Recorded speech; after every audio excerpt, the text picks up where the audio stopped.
everybody, to Inside Boxing Daily on the Grueling Truth Sports Network. I'm your host for Inside Boxing Daily, Mike Goodpaster, and I want to remind you to go check out our sponsor, the Retired Boxers Foundation, with Jackie Richardson and Alex Ramos on Facebook. Right now, I'd like to welcome in my co-host, Jeremiah Preisser. How you doing, Jeremiah? I'm always good, man, whenever we get to talk about some boxing, so let's get this thing going. All right, let's go ahead, and we got to talk about Fury Wilder one more time because we didn't get to do the show last night. And 750 to 850,000 buys. It looks to me like the 750 is probably more realistic. I've seen a lot of people freak out about that because a lot of people overestimated and said it might have been close to 2 million, which it wasn't. What's your take on 750,000 buys for this fight? Oh, well, that is the exact number that I predicted on our pre-fight show. And yeah, I mean, you guys it could be slightly higher. Like you said, it could be 850. I have a tendency to go with a low number because, there's a lot of exaggeration that goes on in the industry.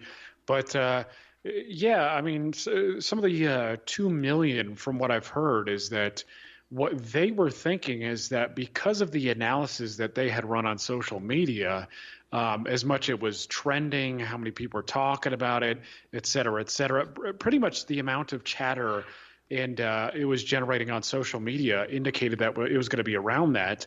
Again, I don't know how they could do that, what the metrics are for all of that. Anyways, it was obviously far short of that. I also heard that there was up to 10 million people who streamed it illegally. I know somebody who probably participated in that. But, 750, that's exactly what I said. But you guys pretty much it was kind of like the Price is Right. I mean, I did 750 and you guys, I think John did 8. I mean, you guys are pretty much around the same thing that I said anyways. But I thought, to be honest with you, after the fight was over, I was under the impression that it probably did a lot more. I mean, because it really did generate a lot of interest. I mean, I had people who, aren't really boxing fans. Actually, my brother's girl came over and watched it with us, and she's not a boxing fan in the slightest. I mean, he's a big boxing guy and whatnot, but I was listening to some other guys say that, like their real estate agents were, called them and said they were watching it. They weren't boxing fans. So it definitely garnered a lot of interest. But 750, yeah, I mean, and listening to some of the estimates, and I'm not a numbers guy, so I can't break this down. I'm not into that sort of stuff. It doesn't matter much to me. But apparently Boxing Scene had written an article stating that they needed at least 1.1 million for them to break even. Now, I know there's a lot of factors that go into it. We're looking at the American pay-per-view buy numbers. So, what did they do in UK? Obviously, that's going to generate less money because it's, a cheaper price. Some of the TV money that's generated, merchandise, et cetera, et cetera.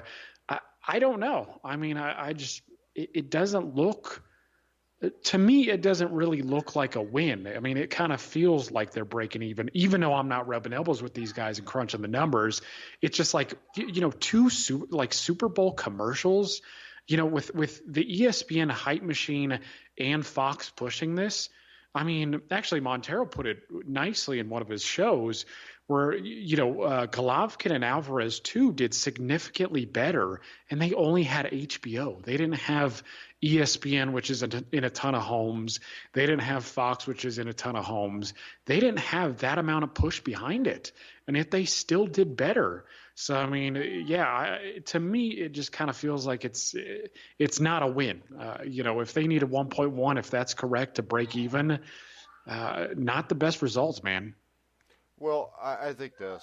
I think the streaming, was probably more than 10 million people. So the question is, if you take away the streaming, how many people would have bought the fight? And I think that's one of the problems they're going to have with pay-per-view, because unless they can stop the illegal streams, you're not going to have a fight that does 2 or 3 million buys anymore because people can watch it for free. Yeah, no, the only person who's going to do that, well, I saw an interesting analysis on this too, and apparently the way UFC does it is they do their pay-per-views in regular intervals, and from that they can expect a certain amount of buys consistently. The only time they get big differentiations is if they have a name like Conor McGregor, who really does have a ton of pull. Sorry. I think his fight with that Cowboy Cerrone, I don't even know if I'm saying that correctly. I didn't watch it. I think that did 2.1 million or something like that. I don't know. I heard it did real big numbers, but yeah, apparently UFC structures in a way to where they know what they can expect, but they only generate the biggest buys when it's a real big name doing it. And I'm like you know, it's like, how do you stop the illegal streams? Maybe you drop the price point. I mean, maybe you give this pay-per-view at a cheaper price than what it is. This is one thing I do know that I did not know before. But it's hard. The reason the price point is so high now is because a lot of the cable companies that are showing this are getting more than 50% of the profits from it, which it used to not be near that. Yeah, I've heard that. And not only that, I mean, again, people don't like to say this, you know, but these guys are being overpaid. Well, how about this? They don't like to say this either. The majority of people didn't know who they were. I mean, Deontay Wilder is a guy that when he fought his hometown couldn't sell it out. Tyson Fury, let's face it, most of those fans in there cheering for him came all the way from England. So maybe Fury blows up off of this performance, which I think is possible he could, and becomes the face of boxing. But Deontay Wilder doesn't bring anything. And look at it like this, though. When they fought 14, 15 months ago, they only did 300,000. They more than doubled that in this fight. So, yeah, the thing is, they were overpaid because they're not that big of names. Now, Fury may be now, and inside the boxing world, they're a big name. But inside the boxing world, you're getting, you know, probably 500,000 of those buys out of the 750,000 anyways. Yeah, I think, you know, Fury, even with the numbers, has a lot of potential still. I mean, it's like Canelo Alvarez, for instance. You know, he doesn't speak English, you know, and he's doing that in an effort to appease Mexicans so they don't, like, you know, try to take his Mexican card away. Tyson Fury doesn't have to worry about that. He speaks English. He's got good personality. He's pretty well spoken. He can relate to the average guy. You know, so he can do all the late night talk shows, all you know, all the other stuff like what the Dan Patrick show. I think he's already been on it. You know, some of these other sports shows. I mean, he's got a lot of potential. He's a big guy. He can fight, right? He's got the looks. He's got the talk. I mean, I think he could go on to be a real big sell, you know, and no doubt, even if he fights Anthony Joshua, that will be huge. But yeah, I mean, I still think this grows Fury's profile. You know, he's going to get bigger from this. And again, it's nice that he's fought over here stateside. So, you know, he's got a lot, he's got a lot to work with here if he wants to. But yeah, I mean, it's Deontay Wilder. I mean, a lot of people are wondering, you know, how can't you sell this guy? He's a big punching American. He's got a trinket, et cetera, et cetera. But like you said, you know, he fought in Alabama, and Alabama it doesn't have professional sports, but it's a big sports town still. I mean, you've got the Crimson Tide, you know, so you would think that there would be something easy to get there, but it just hasn't translated. You know, I don't. Maybe there's not enough believers. No, and if there wasn't, you know why now, because he got knocked out. All right, next up we got Alexander Usyk and Derek Chisora will be fighting on May 23rd at the O2 Arena in London, England. This was reported today by Dan Raphael, who's just a fat cow. I don't like him, by the way.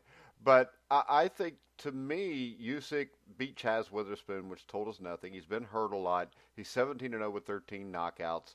And I think this is a perfect fight to see exactly what he's got. Chisora, since losing to Dillian White in December of 2018, has beaten David Price, Arthur Spilka, Sanad Gassi, who I think is a doctor. But when I look at this, I think this is a good fight for him because Chisora can punch. He's a tough guy. He's going to come to fight, and we'll get to see how Usyk's power translates in the heavyweight division.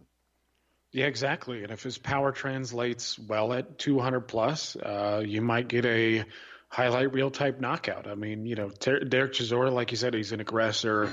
Throws big punches, and he's been flattened in the past, in highlight reel type fashion.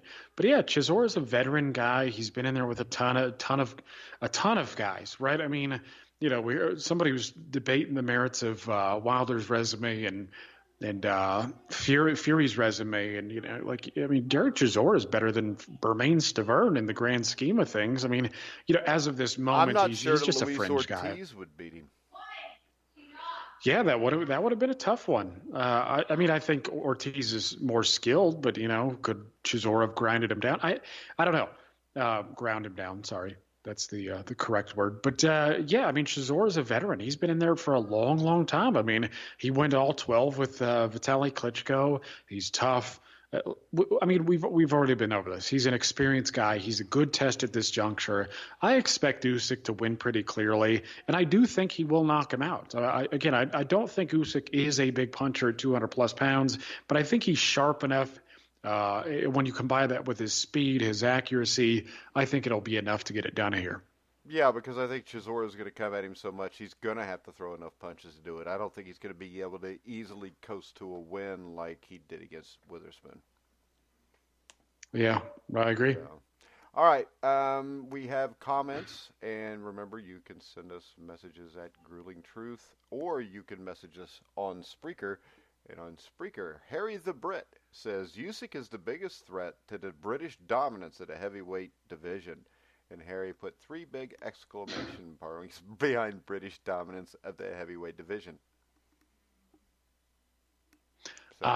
Yes. I mean, I do think Usyk is a real threat. I mean, Fury.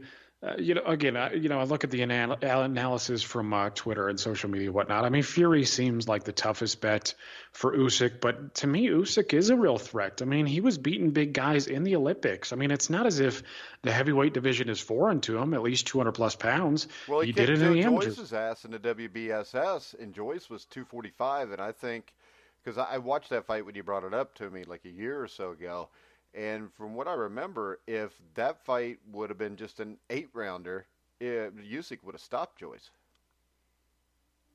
Yeah, no, I mean, I remember that fight not particularly well, even though I have watched it kind of recently. But, when you consume a lot of fights against, some of it gets kind of fuzzy. But I remember he kept slipping the right hand and hitting him with a counter left hand. I mean, to me, the size is not that big of a deal. I mean, we like to talk about it. Well, not me and you so much, but a lot of people like to talk about the size of these guys anymore. And it is a factor. Granted, you use it effectively, but it can also work against you. I mean, you look at Usyk, who's going to be significantly quicker than just about anybody that he fights, nimble on his toes. I'm hoping he doesn't put on too much weight. I don't know if maybe the transition into a bigger heavyweight is part of what's affecting him, maybe injuring him. I don't know. I'm not in his camp. I'm not quite sure, but I do agree that he is a serious threat to the heavyweight guys. Fury, of course, if he takes 3 fights and then he's out of there, yeah, I mean, I think that leaves the door a little bit. I think it leaves it pretty open, and Usyk might be the guy to take over. All right, Liam, we must have a lot of people that can't sleep in Britain tonight. Liam says, yeah, okay, here you go. Chisora is a real powerhouse who seems to get better with age against the best cruiserweight since Evander. This looks like a bit of an Ali Frazier type contest. I expect the Ukrainian Boris Karloff lookalike to outbox Chisora over 12 rounds. Ali Frazier. He said Ali Frazier. Ali Frazier. I think that's a bit of a stretch there, but I mean, I think Usyk outboxes. I mean, Chisora is, say what you want of his experience and whatnot, and he does have some nuance because of it, right? He understands how to place his shots, right? He is a good fighter because of that, but he's susceptible to being outboxed. Of course, he's susceptible to, showing up good sometimes, showing up bad sometimes. I think he sees that this is yet another big opportunity for him, because again he had that little lull period where he wasn't showing up in the best of condition and he wasn't having the best of performances. But I think he sees now that he's beaten Takam and he's gotten some other big fights and had some good performances. Blasted Spilka. I think he sees that like maybe another title shot is around the corner if he can beat Usyk, because that would be the case. I don't know if this. I try not to pay attention to the alphabet soup organizations, but I know Usyk is obviously like a mandatory or something like that because of his designation at cruiserweight. So I don't know. Again, I don't know how it works. I don't know if Chisora inherits that or what exactly it is, but Chisora would then be in line for another title shot and thus a significantly bigger payday. So he's going to take this seriously. But I just think at this stage, I don't think at any stage he could beat Usyk, to be honest with you. I do think Usyk is a real factor. I think his boxing ability is really going to help him out here. And I think he stops him late. All right, tomorrow night we got some fights. We got a couple of them that I think are going to be really interesting. And we're going to start off with the highly popular Chocolatito Gonzalez, who will be taking on WBA super flyweight champion Kyle Yafai. Did I get that right? Yafai. Sounds good to me. Yafai. I think it's Yafai. I'll learn it if he wins. And that's on Saturday night. Now, 3 years ago, Chocolatito was considered a number one pound-for-pound king of the sport by a lot of people. But things have changed dramatically since then. Of course, he lost 2 fights to Rungvisai in 2017. And he's viewed now as being finished. But the one thing we know is Kyle Yafai has not really fought anything near to the level of this competition. Yeah, I mean, even against a faded Roman Gonzalez, Gonzalez looked he looked okay in his first fight back after the knockout of Rungvisai in the second fight. He looked a bit better in the fight after that. I mean, but it's just hard to tell. I mean, these guys didn't present much of a challenge, though his last opponent was pretty good. Again, not a world class level operator or anything like that, but he was a pretty good. Yeah, he was a pretty good fighter. But Gonzalez was throwing combinations. He looked a little bit like his old self, but I've been saying this for years, and again, I'm not going to pat myself too much on the back here, but I did say that a jump above 112 would probably be Roman Gonzalez's undoing. I mean, guys, I think, get a little greedy, and I've heard that, he couldn't make the weight. If that's the case, so be it. But I don't know. To me, he doesn't wear 115 all that well, in my opinion. He just looks a little flabby. And I'm not accusing him of not wanting to train as hard or anything, but I don't know, man. He just doesn't look like he wears the weight well. So it feels like maybe he could still get down to 112. But, he knows his body better than I do. But I did say that Roman Gonzalez moving up past 112 would be his undoing. He ended up getting upset in a pretty big, what was widely seen as a big mismatch against Rungvisai in the first fight. And then, of course, big time in the rematch. But it's tough. It really is tough because we're not sure how Roman Gonzalez is going to recover from the devastating knockout. And with Yafai, he's a real kind of under the radar guy because we don't really know what he has, kind of as you alluded to. So, the betting odds are pretty close because of it. I have a hard time picking a winner because of it too. I mean, I've seen Yafai. He looks like a good fighter. He throws a ton of jabs. Then he mixes in some right hands. He'll hit you to the body with a left hook sometimes. He's fairly quick, but I just don't know. I mean, it's really tough to say. Part of me, I've always been a fan of Roman Gonzalez. Part of me wants him to win. But if he's past his prime and way past his prime and he's just shot, well, then it's probably best he just exits the game with a respectable loss. But we'll just have to see how the results play out because I honestly don't know about this fight. All right, SSAR62 on Spreaker says, I really hope Chocolatito isn't walking into a buzzsaw in a younger and more active Yafai. And it's not like Chocolatito needs to fight anymore. His legacy is secure. Getting a win against Yafai would be, in my opinion, a huge development at super flyweight. Let's just wait and see what the result of the fight is. AAY says, I hope so. That's a response. I forgot the Spreaker people can see each other. I hope so, Chocolatito, but I fear we will see an old Chocolatito. Then a Tarzan. Tarzan's on. Wonder what Jane's doing. I always thought Gonzalez was overhyped prior to him losing back-to-back fights. I hope he gets back on track. Who do you like in this fight, Jeremiah? And once again, we want to thank everybody for chiming in. Yeah, absolutely. We appreciate it. Again, good or bad. I mean, anybody who comments, takes the time to listen to us, it's greatly appreciated. I mean, listen, my heart is with Roman Gonzalez. I liked him beforehand. I think the win over Juan Francisco Estrada sticks out as a really good win, seeing as Estrada is the man at 115 right now. I mean, and even when Estrada was down there and he gave Gonzalez a tough test, a lot of people were debating whether it was him or Canelo who's the best Mexican in the world. And I think Estrada has really shown that he's a damn excellent fighter. But I think either way, we're getting an old Roman Gonzalez. I just don't think we know what Yafai exactly is. Yeah. And then we've got the main event, which has a lot of questions with it, as Mikey Garcia will step through the ropes for the first time in almost a year to face Jesse Vargas. This is at welterweight. I think we both agree welterweight is not the weight he should be fighting at. He wins, though. He's lined up to maybe fight Manny Pacquiao in Saudi Arabia.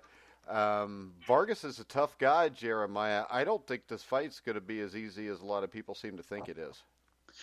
Yeah, I agree. I mean, Vargas is, we talked about Roman Gonzalez and some of these other guys being veterans, Chisora.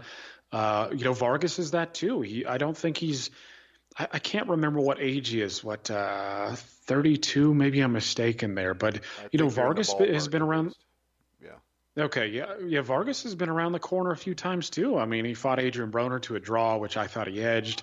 He's fought a good number of people. And there was a significant amount of hype, not a ton of hype as he was coming up, but he had a few close ones there, against Manny Pacquiao.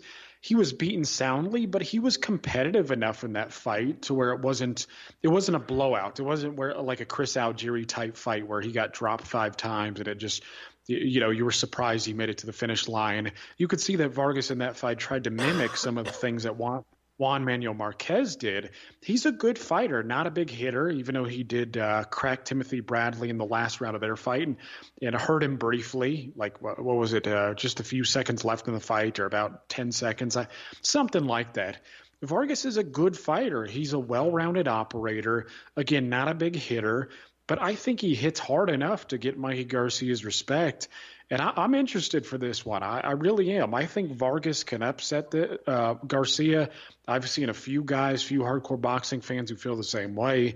Mikey Garcia, to me, when I saw him on the scales against Errol Spence, kind of like soft. He looked real soft, and he looked way too damn small for Errol Spence. I mean, you could see that Spence was tight for the weight, could eventually move up in the process. Like he just looked tight. And Garcia he looked flabby. He looked short. I mean, so to me, I really like Garcia's skill set. I just don't like the way he's maneuvered his career.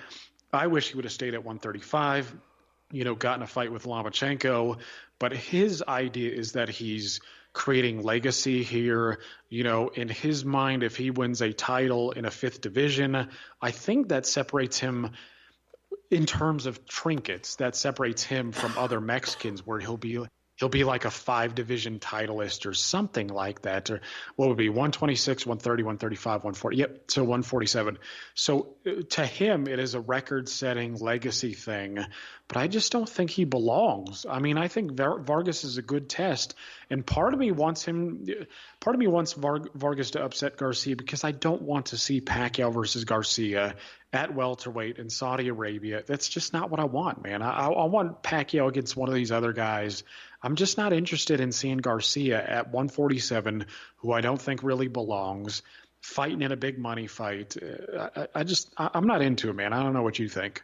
Yeah, and I think when I look at number one, I don't want to see any fight in Saudi Arabia. I don't think fights should be in Saudi Arabia. I think there's a lot of issues there that people should pay more attention to. But if you look, 2014, Vargas's last fight at super lightweight, he beats Antonio DeMarco. Now, the thing here is, outside of the fact that Mikey Garcia fought Errol Spence, Jesse Vargas has fought the better competition in his career, I think. I mean, he loses a unanimous decision to Timothy Bradley. He knocks out Saddam Ali, loses a decision to Pacquiao. Then he fights the draw with Broner, I think he won. And then I think you were forgetting this one, too. He got a draw against Thomas Delorme that I thought he won also. And he knocks out Humberto Soto. To me, that's a more impressive resume than Mikey Garcia's.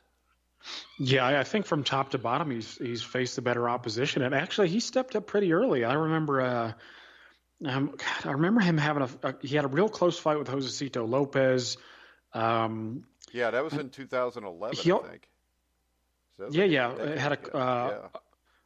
fought Waylon Matosa, Khabib Alikverdiyev, who was the guy that Broner ended up beating. Novikov, that was another close fight. Yeah, I think he fought Stevie Forbes too. Forbes was a good fighter. Not sure what he's doing today, but classy guy. Oh, we'll get him on the show next week then. Yeah, let's do that. I'm sure he's got all sorts of stories. I mean, I remember he fought Oscar De La Hoya, and actually he was like a natural lightweight fighting much bigger dudes and still hanging around because of his craft. But all right, let's cut to the crap. Who wins, Vargas or Garcia? Because it sounds like you have some doubts here on Garcia. Yeah, it's tough. It's like the Roman Garcia thing. It's like my head tells me that Garcia should win. But my heart wants Vargas to win, so I'm in a predicament here. I mean, I'll pick Garcia by decision as a safe measure, but I'm not confident in that at all. And again, I am hoping for the upset here. All right, I think this is the way I'm going with it because I'm kind of the same way you are. I think Vargas is going to beat him, but I think Garcia will get the decision. I don't think there's any way that Vargas gets a decision in this fight against Garcia.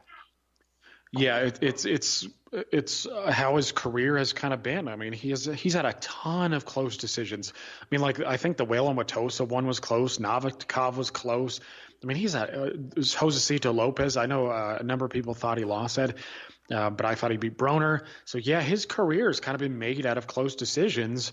And it's like if you're a big money promoter, well, why wouldn't you just go against him again? It's not going to hurt that much. I mean, what would nobody wants to see a Jesse Vargas Manny Pacquiao rematch at this point.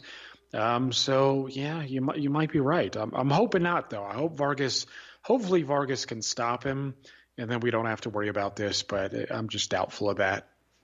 Yeah, I'm doubtful that Vargas can stop him also. That's why I'll just say Mikey Garcia by a decision. That then either tomorrow night I'll come on air and bitch about, or Monday I'll bitch about. Also, I want to tell people that on Monday we'll have our favorite ring announcer, Thomas Triber, on at 11 o'clock Eastern on the Inside Boxing Daily Show. And also follow Twitter at Grueling Truth for updates because it's according how late the fights go tomorrow night. But we may come on and do a post-fight show about the fights that happen tomorrow night. Jeremiah, anything else you want to add or discuss before we wrap it up?